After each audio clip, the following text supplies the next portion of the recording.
defending NBA champions. They clearly know what it. When I'm looking at the Denver Nuggets, who, by the way, have had 4 starters play 52 games this year. The only person that's missed more games, the only person that's really missed any games is Jamal Murray. Obviously, a key component, but he's played 42 games as opposed to the 52 the other 4 starters have played. But I'm looking at them, the continuity, the health. The fact of the matter is they're playing for a championship. They're the reigning defending NBA champions. They clearly know what it takes, and their mentality is we don't really need to prioritize stuff this early in the season the way other people do. We're going to stay in the mix or whatever. We'll make our runs. So we're still around. We know who we are. Boston is definitely a legitimate threat. Nobody's denying that. Good job, but it's not like they're on a tier by themselves. The Denver Nuggets is a team to be reckoned with, and I don't think anybody can deny that, even though we are seeing Minnesota and Oklahoma City at the moment have better records than them. It's really about the Denver Nuggets. You can't say that about anybody else. I say yes. The Celtics rank first in point differential, first in 3 points attempted and made, first in rebounds, second in block, third in turnovers, and fifth in points per game, point per game. Okay. If you look at them, they have a bigger lead over the Cleveland Cavaliers, who's in second, than the first through 7th, first through 8th in the West. And they're 5 games clear of the Minnesota Timberwolves. Nobody's on their level right now. Now, I'm not saying by the time the playoffs roll around and once we get to the playoffs, that might be a different story. But as we sit here and we talk about this topic currently first, ain't nobody seeing the Celtics. The Celtics are that good. And on a given night, you can have both Jason Tatum and JB going for mid-30s. And then you got guys that can lock it down on the other end with Holiday and Derek White. You got Porzingis. He can give you 20 on a given night. So they have 3 guys on a given night that can go get you 90 to 100 points between those 3. So, yeah, right now, ain't nobody on the Celtics level. Do I think the Celtics have a great chance of bringing home a championship this year? I absolutely. We're talking about right now. Do they have the personnel? Do they have the personnel? Yes. Okay, but at the end of the day, we've seen this movie before. And Shannon, I could have sworn. I mean, last year, Stephen A., we have revisited this topic so many times over the past, 2.5, 3 seasons?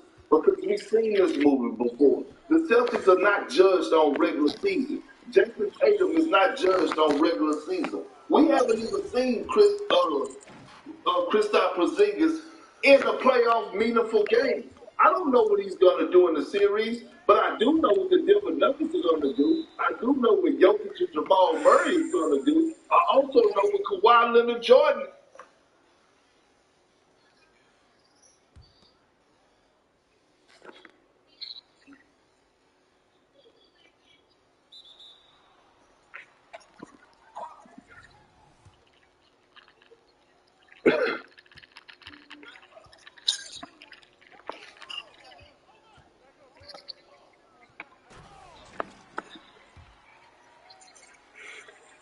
Is capable of doing with the Los Angeles. When last time he did that? Just by the way, just about a month ago, went down to Boston and stomped them out. Went down to Boston and stomped them out. Yeah. Stomped them out. The Clippers stomped them out. Yeah. So what I'm saying is, Yeah. I meant to pass it to Ryan. Damn. I'm thinking, see, because I thought you was triangle. That's what I did. You can give them a challenge. I think if the Bucks get their stuff together, they can. How's you the center though when this nigga bigger than you? Talk about the West. We just got to talking about. I'm trying to figure out how he the center. Why the Lakers can't make it another finals run because of the conference got so much better. So I can't sit up here on national television and say that the Celtics are on the tier they own when it comes down to title threat. They're not. A couple of things. Number one, the Denver Nuggets with Jokic on the floor, 18, 49 points per possession, points better with him on the floor than they are with him off the floor. We know what kind of impact he had. He put on the show last night against Golden State. We get all that, right? We also look at they're the number 3 seed in the Western Conference, just a game and a half out of first place. Okay, so when you're the reigning defending champions and you know the road that has to be traveled, you know this.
with $10,000 or more in credit card debt or personal loans may qualify for help from National Debt Relief. Minimum payments could literally keep you in debt for decades. $10,000 in debt can take anywhere from 14 to 26 years to pay off your only payment. Corner. And that's just $10,000. I know many of us have a lot more than that. Getting started is easy, and the process has already helped over 500,000 people and counting. I called immediately. Congratulations, you qualified to be a part of the National Debt Relief Program. And you're not alone, and that shame left. I cried. I'm debt free. Wow. It's one of those things, that's why they're called averages. Like, you know, you got the highs and lows of it, and, you know, nobody, again, the standard that you set when you don't meet it, there's questions about it. Your legs tired, or no, you just miss shots and you keep shooting. I think Steph has looked tired to me the last couple of games, and it makes sense, you know, the doing the All-Star game stuff, not getting much of a break, 3 games in 4 nights, you know, the whole deal. So he looks a little tired, but this is all part of the season. You know, these stretches happen, and he'll bounce back. All right, that was Warriors head coach Steve Kerr and Steph Curry after blowing a 16-point lead to Denver. Stephen A., tell me this, how far do you feel like Steph can carry this rendition of the Warriors? My reaction to that, Molly, is I think the second round. I think that Steph Curry can get through a playing game. I think he can win a first-round series. They got the capability to upset anybody. I don't give him any further than that simply because the load that is on his shoulders is so immense, and the talent in the West is so deep. I got too much respect for his greatness to not give him one series, but I wouldn't go beyond unless somebody else shows me they can step up in a big way to help him. Mm-hmm.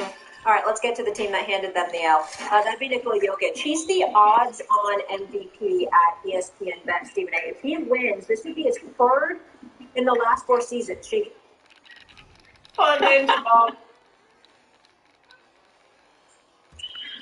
one of those things, question. All part of the season. He's special. He's absolutely special. And last I checked, they have a better record than the Denver Nuggets right now. Yep. And when I look at them being tied for the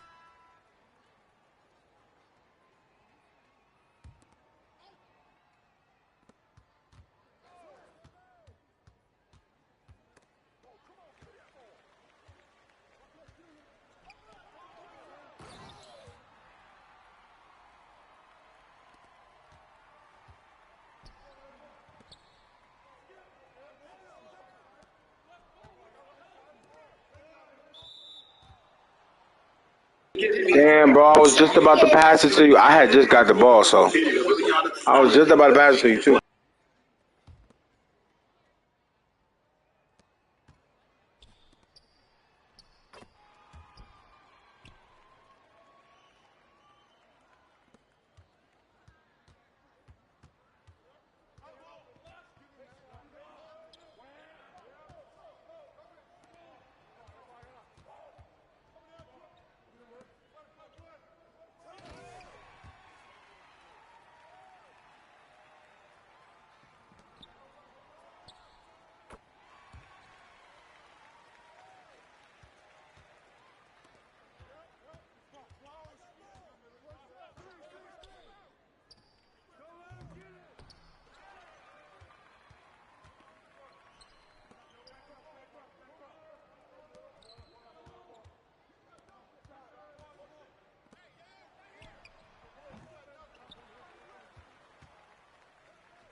And Yo, bro. this is an extension Yo, Ryan, roll that bitch something hard, that's been bro. happening Roll all that bitch season. hard. The Lakers are 8th worst in the Oh, league my at God. defending three-point line. I ain't even pressed that button, bro. Oh, Against my them, God, they are bro. This is percentage crazy. points away from being top 5 worst, like, pretty easily. I got 5. And, you know, depending on how you calculate.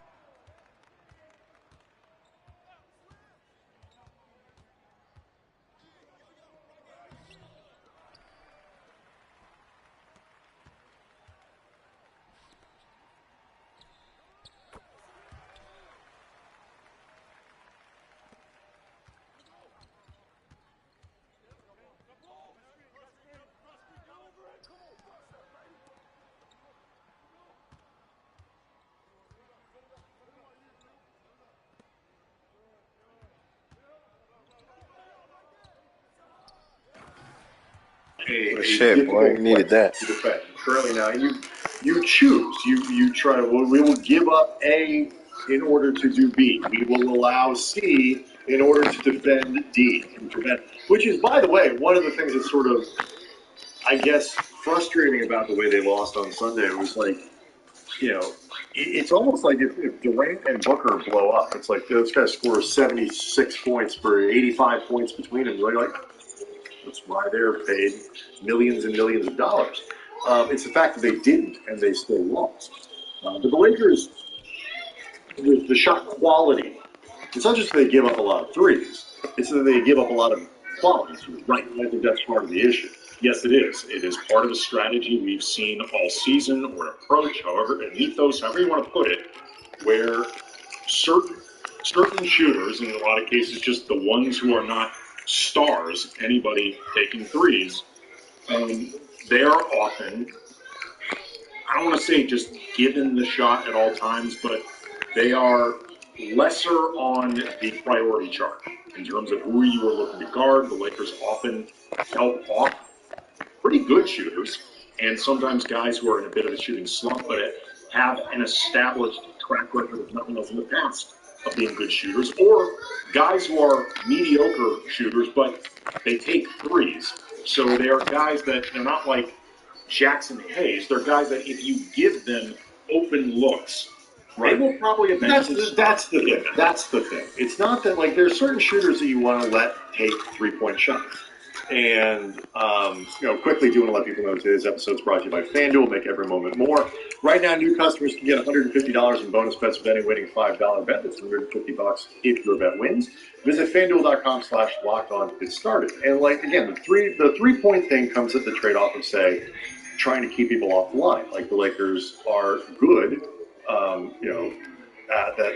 part of the reason their free throw differential is so good is both because they pile up free throws, but they also do a good job keeping teams off the line.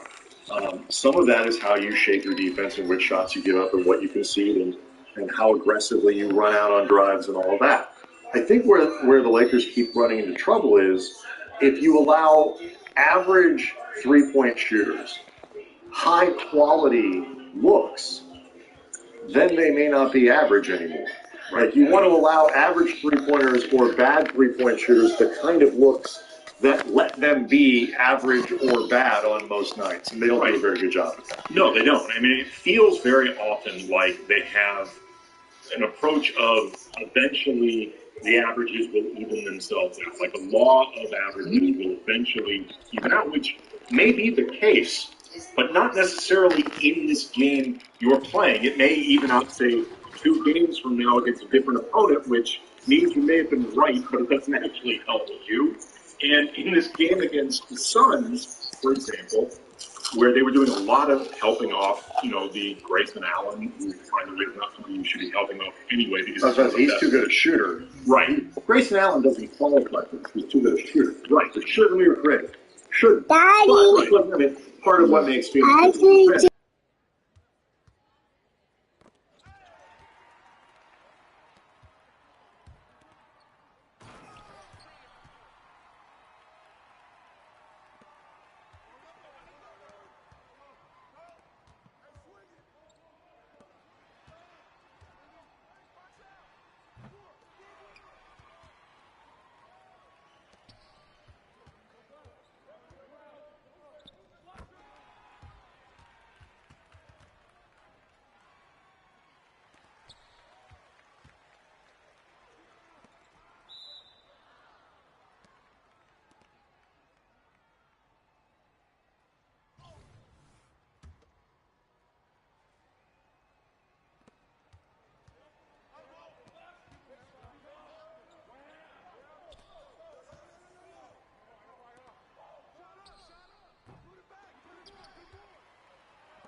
Good take, boy.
Good clutch move, my nigga. I'm missing something. Told you, bro. I feed you. I told you I feed. That was Brody, but I'm saying like I don't mind a lot of my assists came from you. where I'm wrong.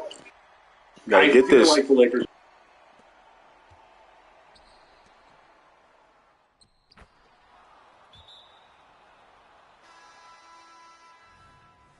Good pass. I think we do a better job adjusting offensively. Okay, everybody man for themselves, bro. But not on the other side of the ball. Yeah. Oh. The idea that this is the Lakers' strategy to start the game is not. He was just. Hey, if you see me, I'm gonna try to. Hey, if you see me, I'm gonna try to back. Oh, they got me. If you see me, I'm gonna try to backdoor them. Evidence that the Lakers will start getting hurt by this. Oh. And they just foul. have this idea that eventually